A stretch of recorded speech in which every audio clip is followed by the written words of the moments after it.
So ayan nga, welcome dito sa aking, munting vlog. So, yun nga guys, dumayo tayo dito sa ating, kasitso dahil nga naimbitahan tayong, maging, bahagi ng kanyang 18th birthday. So, gusto ko lang din magpasalamat.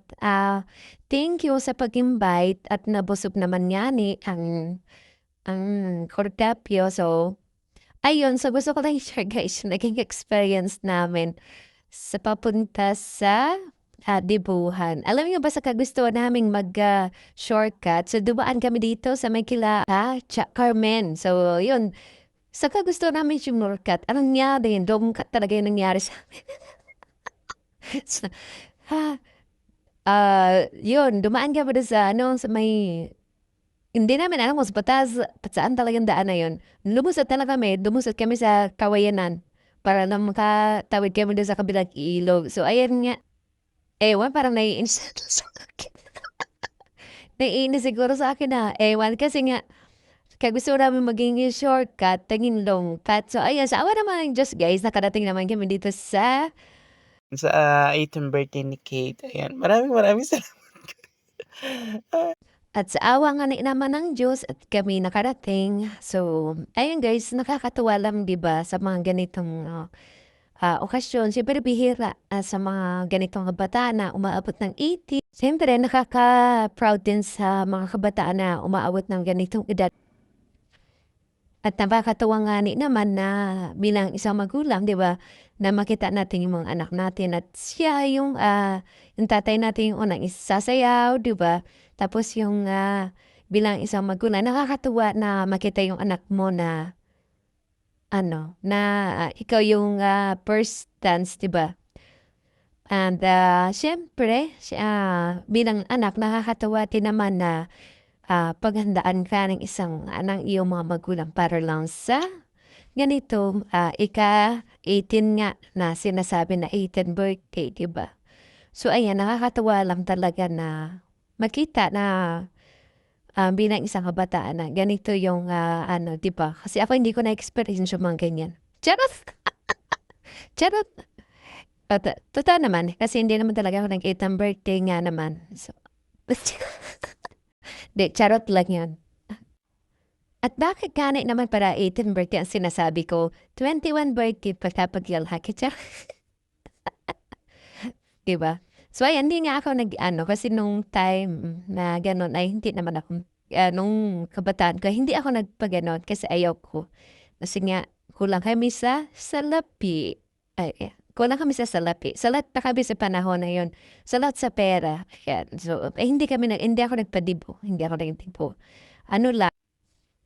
At siyempre 'di ba, nakakatuwa naman sa mga ganitong, park kasi 'di ba yung mga kababata mo, yung mga kababata na ano mo ay may message sa'yo.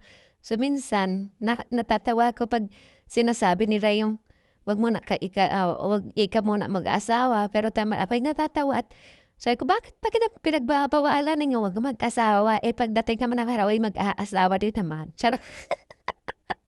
Hindi, 'di ba? Pero siyempre part ng, pagiging, teenager yung magka-crush, pero wag muna tayo talaga naman totoo naman yun, wag muna tayong mag-aasawa. Kasi yung pag-aasawa nga ay sabi nga ay hindi, kanin na 'pag, mainit ay iyong kaluluwa. Ang pag-aasawa ay isang, ah, responsibilidad na kasama mo na sa iyong, pang-araw-araw sabi nga, 'di ba?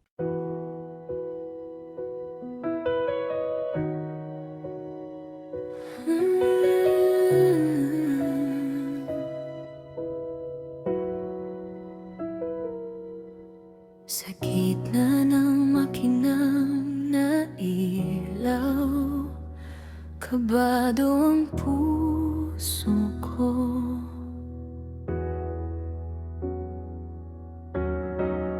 Nanginginig ang palad, pero kayo ang una kong hinanap.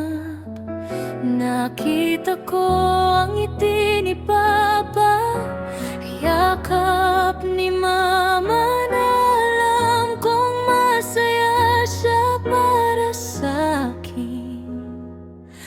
Parang biglang gumana ang dibdib.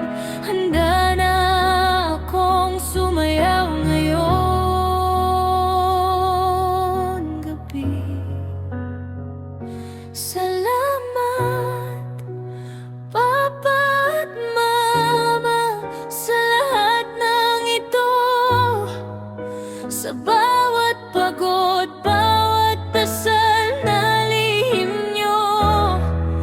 Kung nasaan man ako, baon ko ang mundo na binuo nyo gamit ang pag-ibig nyo. Sa aking unang sayaw, para ito sa inyo.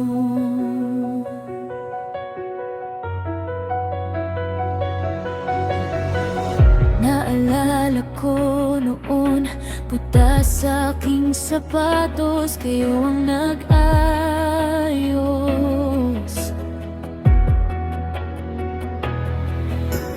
Kahit kulang ang oras, tinuruan niyo akong tumayo pag nadapa. Tinuruan niyo ring magpasalamat sa biyaya. Ngayon ako'y nakasuot ng maayos, pero puso ko pa rin ang pinaka